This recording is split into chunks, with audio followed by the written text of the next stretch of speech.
Hi there. Welcome to Peppers and Flowers, where sales and marketing doesn't make sense. Please join us for the conversation. James, hello again. It's been a quick second. That's right, man. How you doing, Daniel? I'm doing pretty good. I'm actually driving in the treacherous rain right now in Uh, sunny in normally sunny California, which is gotcha. currently like a blizzard right now. Just Yeah, no, raining. that's right, man.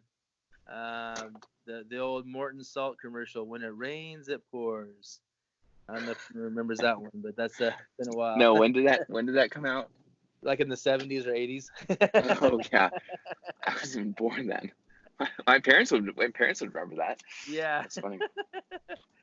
But anyways, yeah, no, it's all good. I think when it rains, it gives me a refreshment of like it's cleaning the atmosphere, giving us fresh, nutrients for the soil and for all the plants. And we grow stuff in our backyard, and it's like sesame leaves and lettuce and some fruits and things like that. But like this time it rained and it completely flooded everything. So Yeah. no, yeah, but it's better than not having the rain sometimes, though. Oh, totally. Yeah. Also trying to survive the coronavirus too. Oh my gosh. Oh It's yeah, it's crazy how like blown up this gone, and not like in a what's the word? It's not in like a I can't think of the word. Was it like not superstitious? What's the conspiracy? Not in a conspiracy way, but just like I feel like I just heard about it like a couple weeks ago or a month ago, and then now it's just like everywhere. And last couple things I heard was like Tom Hanks and his wife have it, mm, and Italy is debating on closing their borders or closing down the country. yeah, I mean, it's just like all this stuff is happening. So yeah. It's definitely international. It's global for sure.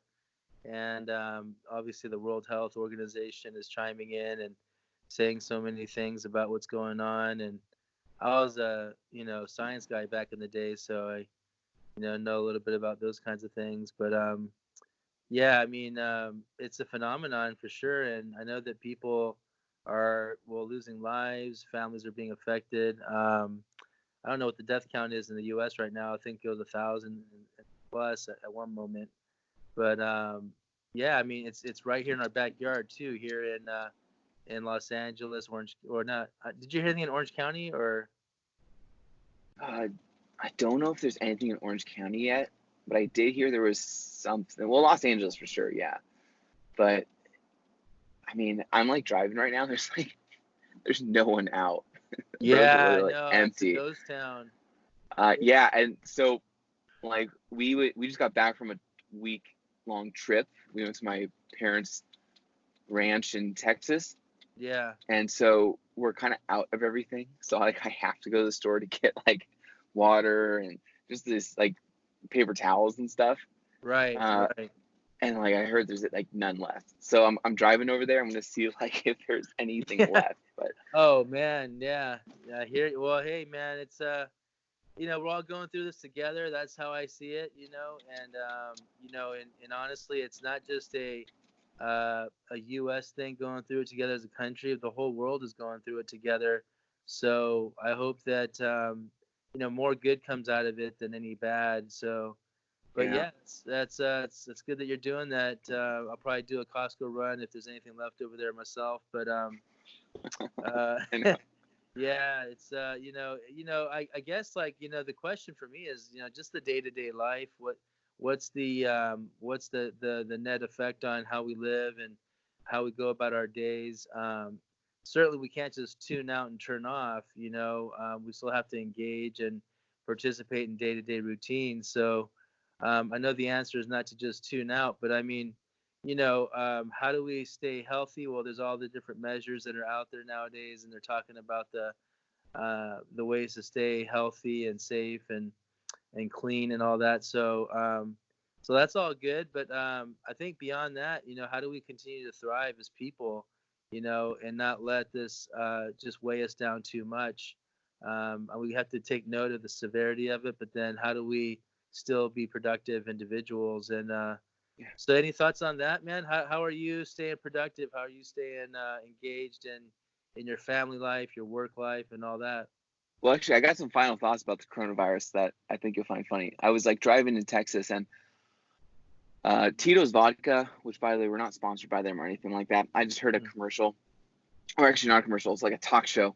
And they were saying Tito's Vodka just put out a statement. It was like, because the stores, the shelves have been wiped clean of hand sanitizer. And I don't know who's been doing this, but if you go on eBay, people have been price gorging hand sanitizer. So you can buy like a bottle of Purell for like $700 or something like that.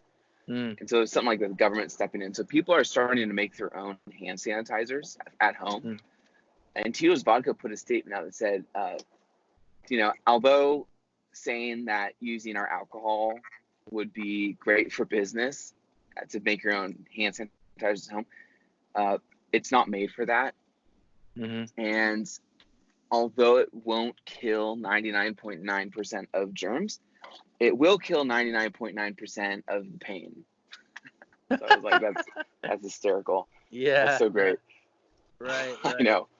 Yeah. But work-life balance, I mean, just, it's a big part of what I've learned. I think this is hard to do, regardless of what stage you're in. And again, regardless of whatever you're doing, you don't have to be a business owner. But one thing I learned for sure is it is really difficult to like leave your work behind. It's really difficult because I do find myself getting some anxiety when like I go on vacation, not necessarily vacation, or just when I travel and I'm outside my like home office. I do find myself being like, oh man, like what if someone emails me or I'm not gonna be able to respond right away. It just kind of snowballs. And so the one thing that's helped me so far with this work-life balancing is, it's okay if you don't respond right away. People can wait a couple hours or a day, and when you kind of, or even like a certain time of the day, like just put my phone down, don't look at YouTube videos, don't like skim through emails or instant chats or that kind of stuff. And I just spend like time with family. I mean, it really helps. Kind of makes everything a lot less stressful, Perfect. Yeah. No, I'm the same way. It's like, I have a wife and 2 children, and we always have our, family days from Friday night to like Saturday night. And it's just, I think now with like the coronavirus going around, we're spending more time as a family now. I've had some friends on my Facebook page like tell me, oh, like certain college, decided to go online, and so they're sending all the students home. So guess what? His college-bound student gets to come home and be with the family now and just work online. And so he's all happy that his daughter's coming home. So I mean, there's nuggets of good stuff happening that families are spending more time together. Probably more board games are being played. More marshmallows are being roasted or whatnot. You know what I mean? And Yeah. I think that's all good. Like we were sitting by the fireplace last night, me and my family, after the kids came home from school, and had some snacks and drinks and just chilled, and it was good. And yeah, I mean, and honestly, I think the good measures of protecting ourselves by washing more frequently and disinfecting the laptops, devices, and all that stuff. I think that's all healthy as well too. That good practices are now coming into place. So yeah, yeah. I think without I don't know. Let's not call it a disruption, but certain things that come into society that cause us to maybe act differently or think differently, we'll never change bad habits. I mean, it's like a wake up call, and it's kind of like, yeah, let's wake up and do things differently, and then we start to see what's most important to us. Especially for you and I and entrepreneurs out there that work from home. There's a mixture of work and family life all together. but then it's like, how do you separate the two? It's not always work time, it's Yeah. family time, and we disengage and turn off the email, turn off the devices, and just focus on the family. Yeah, it's so easy to get drowned in it. It's so easy, but I'm getting better at it. I'm getting better. So I'm feeling a lot more like secure and foundationalized. Foundationalized, even a word? I don't know. But it's really nice. It's really nice when you can kind of like get that phone put down, because it really Absolutely. doesn't. Like I last thing I'll mention is I wake up in the morning. I like don't look at my phone, or like if I'm going to bed at night, I don't look at my phone. It just like makes me, because last thing I want to do is open it and see an email of something Yeah. and be, oh God, I have to wake up to this. Like it's the Yeah. worst. Yeah, Well, totally. anyways, but let's jump into like some topics we were going to talk about. Yeah. I guess one was turned out to be the coronavirus, so that we Yep. just can check that off our list. Yep. Um, but I think some fun stuff we were talking about today would be, might sound a little corny, but listening and trust. We can kind of segue into trust a little bit, but we can start off with listening. And I know it sounds kind of corny and it's kind of vague too, but I'll just start off with an example. If you want to touch up your skills in sales, there's a really easy way you can do this. Okay. And I'm doing this right now. Just find a friend, someone who maybe runs their own business, or someone that has the decision-making power to like bring you on temporarily, or as an intern, or for free, or whatever. Don't even ask for pay. Seriously. So you just find someone who's like has a sales process like everyone does. And you just say, hey, James, can I come on to Fellowship Sales and do your cold calling for you?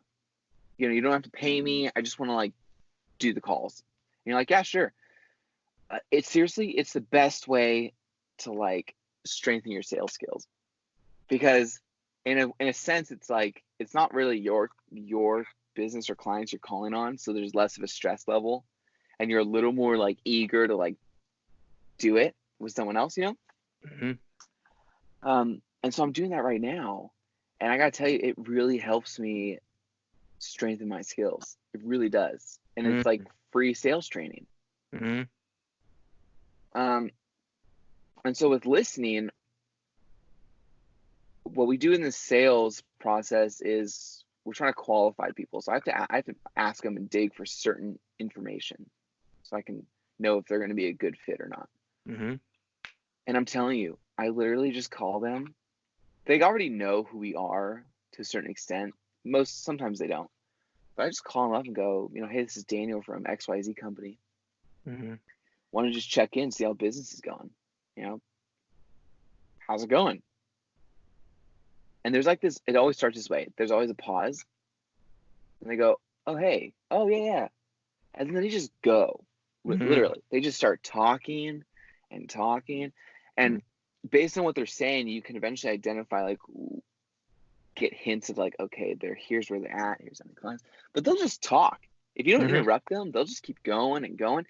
And I think that's an important thing to like know your balance between how much you want them to talk and don't be afraid to interrupt. Okay, let me stop you here, that type of thing. But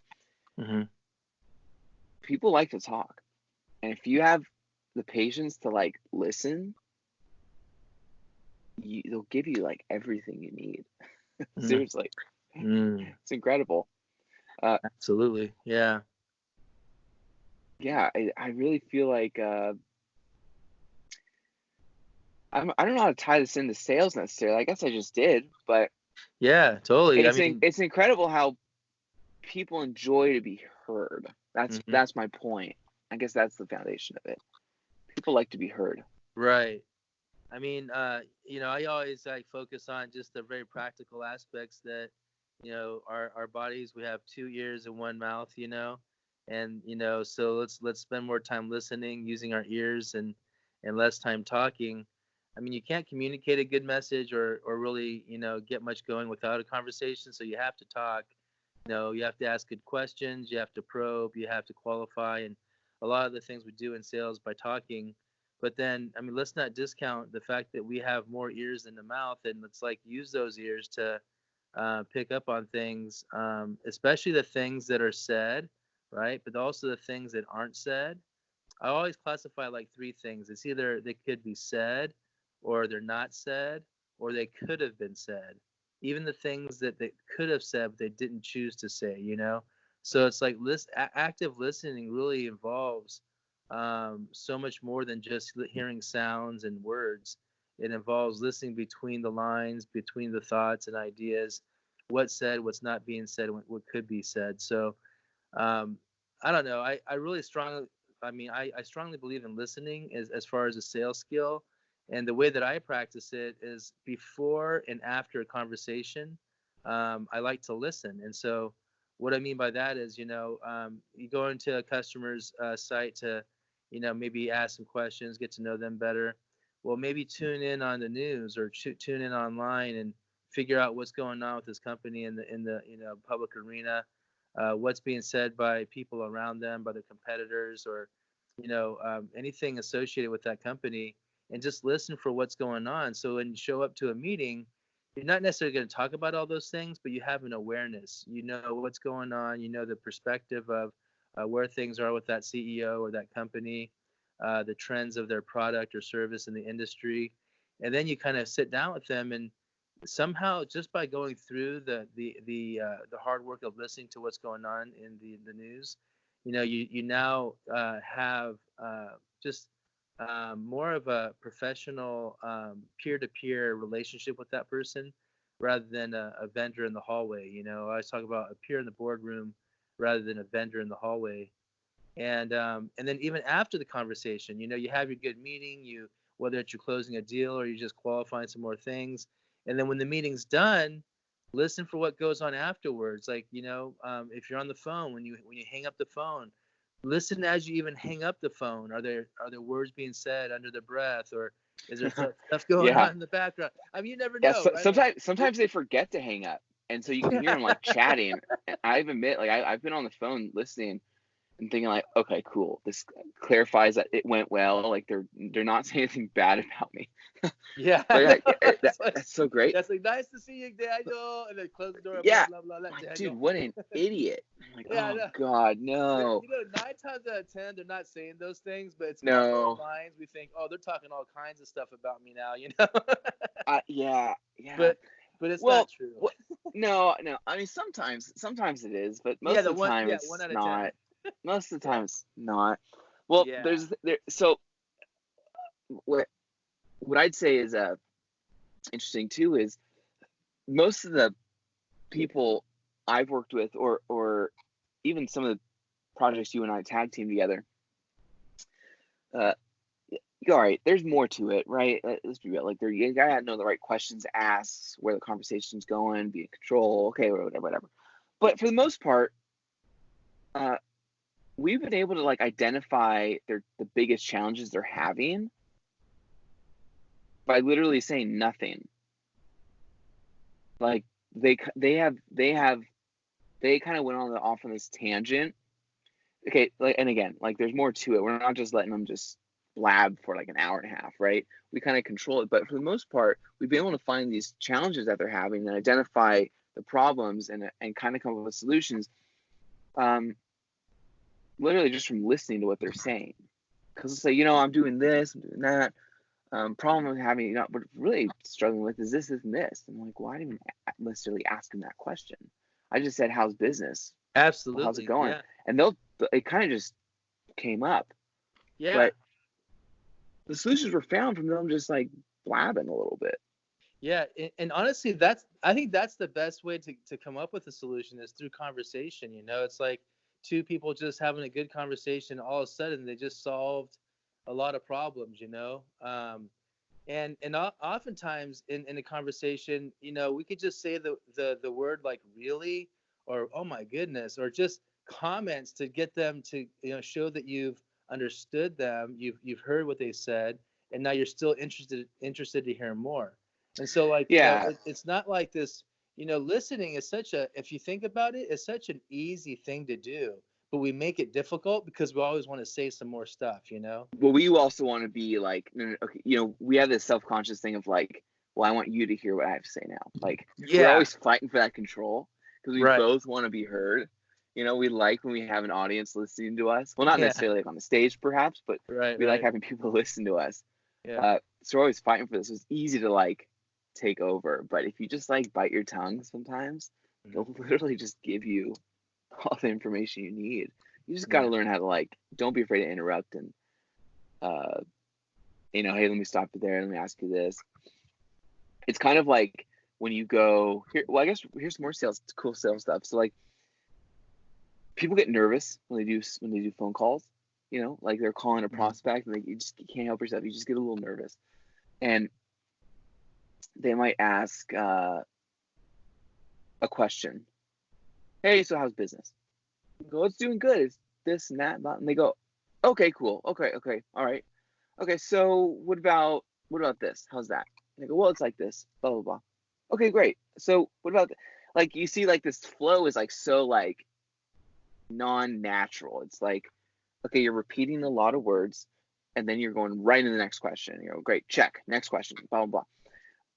And one of my mentors told me this, he's like, when you go to a shrink or something, it's like, whatever, and you ask them or they ask you a question and you answer it. I've never been to one. Okay, I don't know. But when you go to a counselor or whoever that like is there to listen to you and help you, he said, do they respond right away? Do you go, well, I'm having problems with this? And he goes, okay, cool. How do you feel about that? It doesn't really go like that. They're more like, you kind of tell them I'm having problems with this, and they go, okay, got it. So how's that making you feel? Right? It's like more natural. There's more time and more breathing, and it's like you're actually putting thought into your next question, and you're really listening to what they're saying. You listen, you interpret, you internalize, you go, okay, I hear what you're saying. Well, how is that making you feel? And then the second part to that is, well, what if they give you bad news or something that is really anything but good news, right? So how's business? Well, we're down to our last client. We lost 4 big major deals. We're having internal issues. We're behind on this. We're blah, blah. I mean, are you going to go, okay, cool, great, okay. So next question. How's this going? Where are you at with, no, you probably should be more real and go, James, I'm sorry to hear that. Right. You see, it's the tone. Like, it's like once you make it a sales call, the person calling might generally go, okay, cool. I got to sound non-human. I got to just throw these questions right in front of them, get them answered, go, cool. Do you have a credit card? Great. How much money do you have? Cool. This, blah, blah, blah. Then it's like booked appointment. There's no listening. You don't really know anything more than just the questions you asked. Yeah. And when they give you some news, they're kind of expecting something like whether it's good news or it's bad news, Like, I get a root canal yesterday.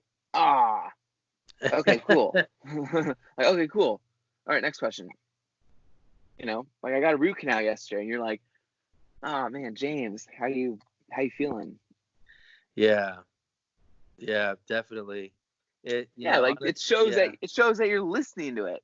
Oh yeah, you listen to pain, you listen to feelings, you listen to, everything in between. I mean, you have to think about like the person. It's really like you're really showing compassion and you're showing empathy and all that good stuff. It's like, and we're not doing it. I think the thing is, I don't know. In my opinion, sometimes I think salespeople get the bad rap of, oh, they're just after my money. They're just looking to close the deal. They just want the transaction. They just want to move forward. I mean, that's somewhat like we have to do those things to just, conduct business. But I think, genuinely, when you look at the real good sales professionals that are out there, these are really some of the most highly caring, compassionate individuals on the earth. I mean, people who really care about someone's welfare, someone's company, uh, you know, a more service centered, service oriented. And so when they're coming into a sales meeting, they really are listening and caring. They really want to get to know the person. They really want to understand the situation.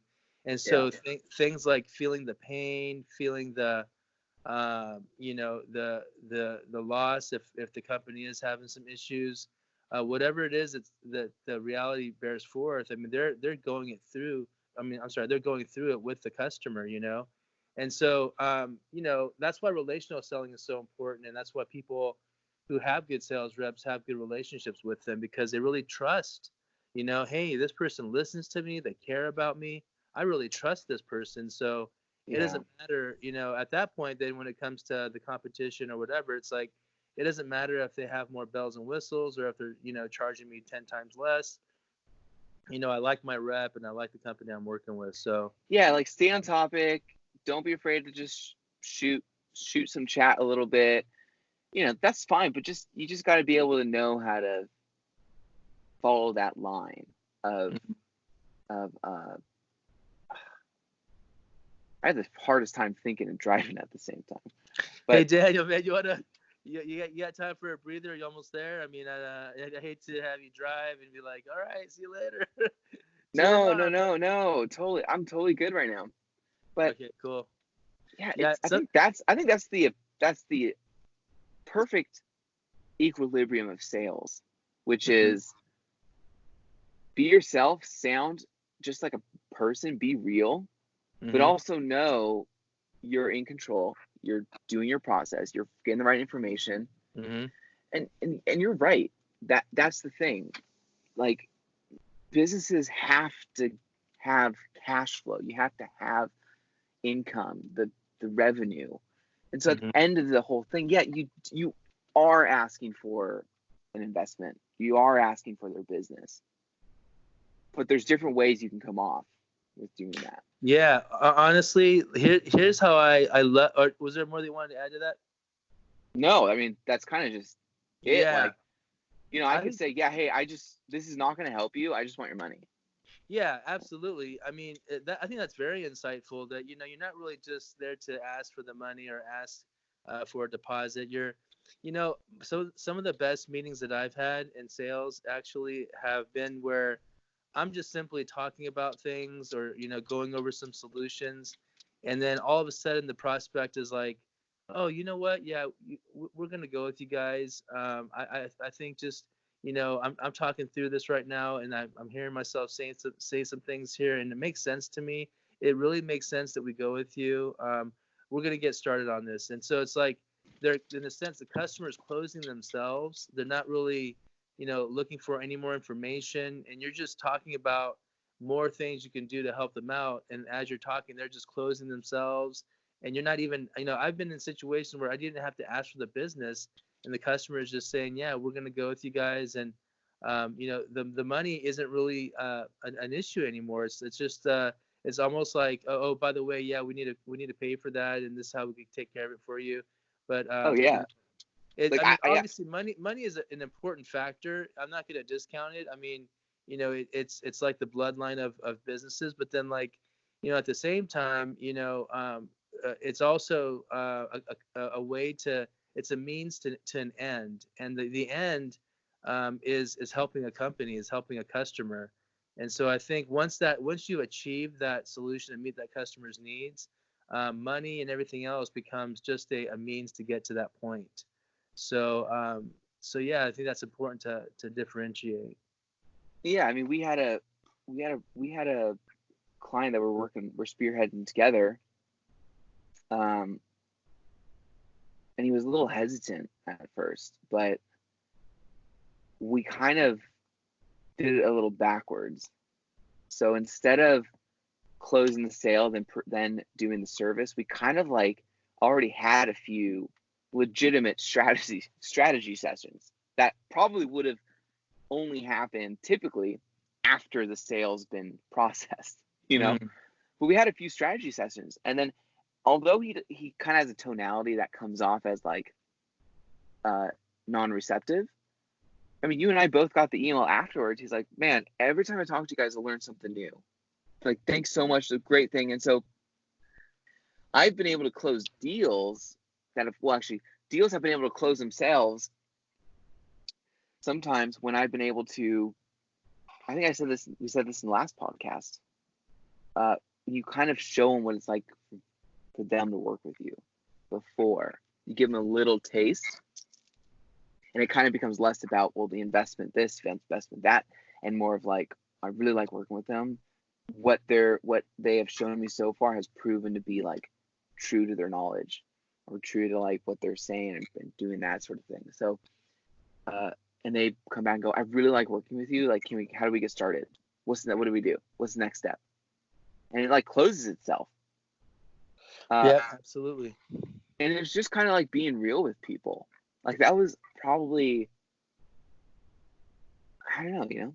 I mean, if you call someone up and you're like, hey, this is Daniel from XYZ company. How are you today? They're probably going to hang up on you. But if you're like, hey, is this Joe? Yeah. Oh, hey, it's Daniel from XYZ. I'm like, oh, yeah, hey, how's it going? Good, man. How are you? How's everything? How's business? You know, it's just like, there's a little bit different flow to it. And it just seems more easygoing and real. Real is the word of the day in this podcast. I know, So, seriously. Well, you know, reality is hitting right now, seriously, you know, in all sectors of society. And so it's like we have to wake up to the fact that, you know, we have to know how to deal with reality, and know that it's not the end of the world when something serious hits. It's not the end of the world when a catastrophe happens. But however, we have to take note of it and go, yeah, this is a serious thing. You know, families are being affected, people are being affected, and so I think, you know, we have to respect, you know, obviously the world that we live in and the day-to-day life that we have, but then also to regain. I like how you always say to have that control, you know, to regroup and have that control again. We have to learn to kind of live above the fray, and kind of like regroup and gain control over our lives again and again. I mean, we do this every day. It's like, how many days do I have to wake up and, you know, get my kids breakfast ready and lunch ready and pack their bags and sign off on their homework assignments? It's every day, you know. And it's like, yeah. you know, we have to get, you know, anyways, you know, there's routines that men go through with work, and women go through with family, and both in between. But it's just it's routines that we find ourselves in, and we have to learn how to be strong and take control over our lives again, and not let you know, the environment or the world around us dictate how we live. We always, I mean, in my mind, you know, sales, marketing, but companies in general, we have goals. You know, we have things we aspire to and want to attain, and you know, we can't allow detours or these distractions get in the way. But still, I think it's important to remain human, though, and not be, you know, kind of this you know, this robotic, no one's going to get in my way, we're going to stop on and crush on everybody to be successful, because I think that's ultimately you'll become a person you don't like at the end of the day, you know. And but to maintain our humanity, be helpful, and help the next person before ourselves sometimes, but still be true to ourselves and try to reach our goals. I think that's noble, and I think we all should do that. Yeah. It's like, whether you're in Silicon Valley, you have the most AI system, most automated, or if you're still doing like a most service-based, hands-on business, or you're selling to consumer, whatever. I mean, whatever it is. Seriously, you still have your audience is still a human being. You know, you're still dealing with humans. I think that's like this. I don't know. I there's nothing else for me to materialize that, but I have this feeling of like, I think it's easy to get lost in like oh, well, business to business. Really, it's still human to human, you know, Mm-hmm. consumer to consume, or business to consumer. You know, it's really like consumer to human. Like, these are still people, you Mm-hmm. know. Yeah. And I just find it interesting. It's just interesting. I think, you know, it's service is never going to be, human to human business is never going to be like a thing that dies off, you know, unless we turn into perfect cyborgs with no judgment, no opinion, uh, and just make the right decision every time, I guess, off the spot, you know. And I mean, it also means we don't make mistakes. So, Yeah. Yeah. Totally. Like. like, if you can, sorry to interrupt, but so if you can just, I mean, I'm just kind of thinking out loud, but if you can get your process to be specific, precise, Mm-hmm. you really need to think of yourself as like a doctor, because you're either a doctor for a business or a person, but a business is still made of people, right? So you have medicine, whatever that might be, and you're trying to go to them and say, okay, let's see what's going on with you, and let's see if this medicine can help your business, or if you're just a solo person, whatever it might be. And being able to keep the human factor, but in your head, you're in full control with the structure and knowing, getting all the right information you can. Mm-hmm. That's like the sweet spot. That is. It is. It's trying to. I like it because it's like you're simplifying something for somebody, so they can understand. It's kind of like for those of us who have kids, who are in school or, learning something, and you're trying to teach them some type of a idea or something about math or something. It's like, oh, okay, we understand, the bigger picture. We understand maybe some of the theory that goes into some of these things.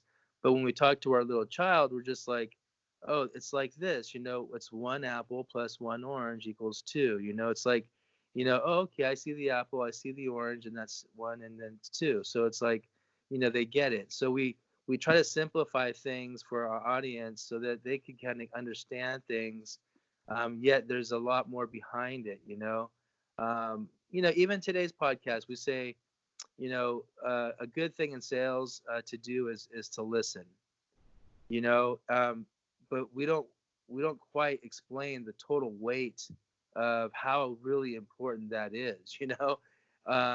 We know it's such an important thing, but I think the audience has to really get it. It's not, but we simplify it saying, hey, just listen. And we think we might want to brush it off like, oh, that's too simple of a solution. What else is there? But sometimes it comes down to that person just really understands me and the other person didn't, and so my business is going to the person that does understand me.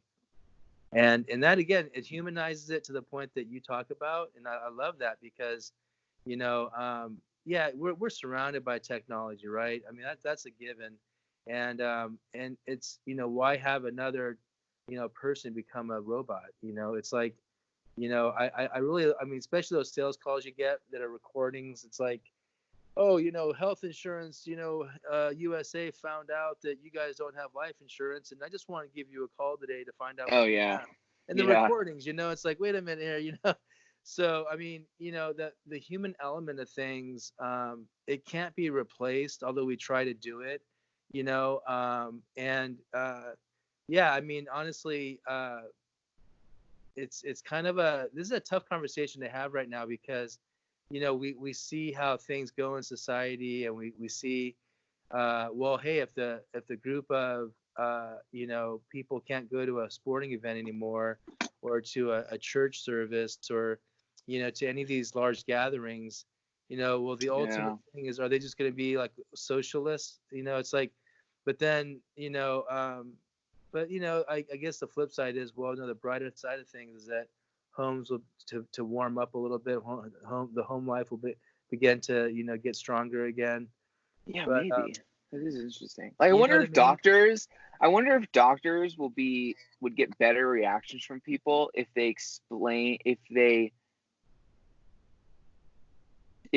explained the diagnosis, then giving them the diagnosis name, then explaining. Yeah, I would say explain it first and then name it. You know. I just it's kind of popped in my head, but I was thinking like, you have dysnophilia philanthropy. I don't know. Oh yeah. And you're like, oh no, what is that? Like, I don't even. Yeah. I'm terrified, but I don't even know what it is. What is it? Like, well, Yeah. so like you get this instant reaction because it just sounds horrible and complicated. But if you're like, Yeah. okay, so we did this, we ran that. Basically, what it was, what we found is your funny bone's misplaced. I don't know. Yeah. And we call that XYZ. Like, I mean, I know some doctors do that, but I mean, I recall being in the hospital a couple times, and they're like, "Oh, you have this." I'm like, "No," and I'm like, "Wait, what is that?" And like, "Oh, don't worry about it. It's just this." I'm like, "Why didn't you just tell me that in the first place?" I don't know, but Right. does create some urgency on my end, Yeah. but kind of interesting, kind of funny, man. Listening, listening is powerful, and Yeah. I just want to touch base, and I'm pretty much. I feel like I've drained my knowledge tank, but I think good listening with Hmm. you just being yourself and not and just sounding like a person, Hmm. that I think that translates naturally into trust. Like, you just tend to trust people who listen to you more intently than Yeah. people who don't and just kind of interrupt you and doesn't seem like they're really paying attention, you know. I think Yeah. that naturally turns into them trusting you a lot more. Right. Yeah. I guess it goes back to that adage that says, people don't really remember what you say, but they remember how you made them feel. And if they feel, listening has that same element. Like you listen to someone well and hear them out, they feel good. They feel like, man, when every time I'm with James or Daniel, it's like I really feel like they hear me, they understand me, and they make me feel good. So it's like, Yeah. and that feeling people say, well, we just discount feelings are nothing, but I think they are important, because the way you feel, you remember your emotional life. And if you make people feel good, they'll remember you. Like, that's the guy that when I'm around that person, they make me laugh or they make me smile. I'm happy when I'm with that person. And Yeah. yeah, man. So That's huge. yeah, but you said trust, which is key. I mean, if we trust somebody, then we'll do business with them. We'll probably refer other people to them. We'll just connect with them at different levels. And trust is kind of like the beginning of a good relationship too. Right? So Yeah. yeah, so I think that's kind of the key. It's like listening not just for the sake of listening, but for the fruit of listening is trust. And once you get trust, now you have a relationship, right? And that's always good in sales and business and also in life. So Yeah. Yeah. yeah, man. Interesting. Man, what a good conversation today. I now need to. So funny. I hate to keep bringing up the coronavirus, but I just drove by a Costco and there's a massive line around the entire building. Oh, And really? it opens up in like 30 minutes. It's just insane. Oh, man. So I'm just Dude, I'm just like, okay, well, I guess I'm not doing Costco, but yeah, crazy, man. Crazy. But listen, yeah, that was a great conversation today. I feel I feel like we've put a lot of good information out. yeah. Hopefully, this will encourage our listeners that let's pay attention to what's going to help us in our day-to-day life and also our work life, and also to advance our professions. You know, yeah. I mean, we're assets to our businesses, to the companies we work for, and ultimately that's going to help our society at large too. And so I don't know, Daniel. I think we're off to taking care of our families right now, and weathering some of this the rain that's out there in the afternoon here. So anything else for you? No, that's everything. All right, friends. Well, that's a wrap. Thank you for joining us today at Peppers and Flowers. We look forward to joining you again next Saturday. Daniel and James signing off.